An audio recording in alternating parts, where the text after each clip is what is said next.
Un roi, chapitre 19. Akab rapporta à Jézabel tout ce qu'avait fait Élie et comment il avait tué par l'épée tous les prophètes.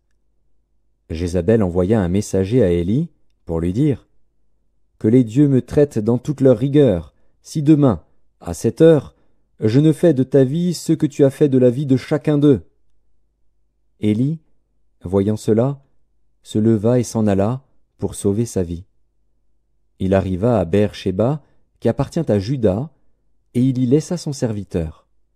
Pour lui, il alla dans le désert où, après une journée de marche, il s'assit sous un genêt et demanda la mort, en disant « C'est assez. Maintenant, Éternel, prends mon âme, car je ne suis pas meilleur que mes pères. » Il se coucha et s'endormit sous un genêt.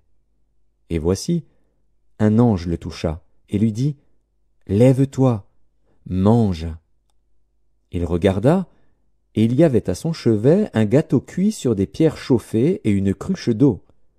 Il mangea et but, puis se recoucha. L'ange de l'Éternel vint une seconde fois, le toucha, et dit « Lève-toi, mange, car le chemin est trop long pour toi. » Il se leva, mangea et but. Et avec la force que lui donna cette nourriture, il marcha 40 jours et 40 nuits jusqu'à la montagne de Dieu, à Horeb. Et là, il entra dans la caverne, et il y passa la nuit. Et voici, la parole de l'Éternel lui fut adressée, en ces mots, « Que fais-tu ici, Élie ?» Il répondit, « J'ai déployé mon zèle pour l'Éternel, le Dieu des armées, car les enfants d'Israël ont abandonné ton alliance, ils ont renversé tes autels, et ils ont tué par l'épée tes prophètes.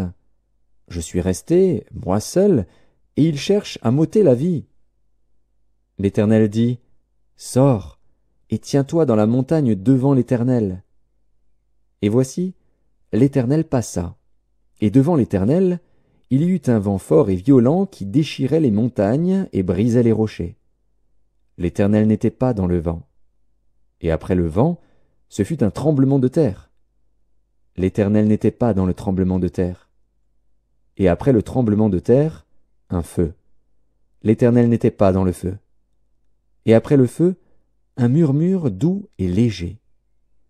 Quand Élie l'entendit, il s'enveloppa le visage de son manteau, il sortit et se tint à l'entrée de la caverne. Et voici, une voix lui fit entendre ces paroles. « Que fais-tu ici, Élie ?» Il répondit, « J'ai déployé mon zèle pour l'Éternel, le Dieu des armées. Car les enfants d'Israël ont abandonné ton alliance, ils ont renversé tes autels, et ils ont tué par l'épée tes prophètes. Je suis resté, moi seul, et ils cherchent à m'ôter la vie. » L'Éternel lui dit, « Va, reprends ton chemin par le désert jusqu'à Damas, et quand tu seras arrivé, tu oindras Hazaël pour roi de Syrie. Tu oindras aussi Jéhu, fils de Nimshi, pour roi d'Israël, et tu oindras Élisée, fils de Shaphat, d'Abel-Méhola, pour prophète à ta place. Et il arrivera que celui qui échappera à l'épée de Hazaël, Jéhu le fera mourir, et celui qui échappera à l'épée de Jéhu, Élisée le fera mourir. Mais je laisserai en Israël 7000 hommes, tous ceux qui n'ont point fléchi les genoux devant Baal, et dont la bouche ne l'a point baisé. » Élie partit de là, et il trouva Élisée, fils de Shaphat, qui labourait. Il y avait devant lui 12 paires de bœufs, et il était avec la 12e. Élie s'approcha de lui, et il jeta sur lui son manteau. Élisée, quittant ses bœufs, courut après Élie, et dit, « Laisse-moi embrasser mon père et ma mère, et je te suivrai. » Élie lui répondit, « Va, et reviens, car pense à ce que je t'ai fait. » Après s'être éloigné d'Élie, il revint prendre une paire de bœufs qu'il offrit en sacrifice. Avec l'attelage des bœufs, il fit cuire leur chair et la donna à manger au peuple.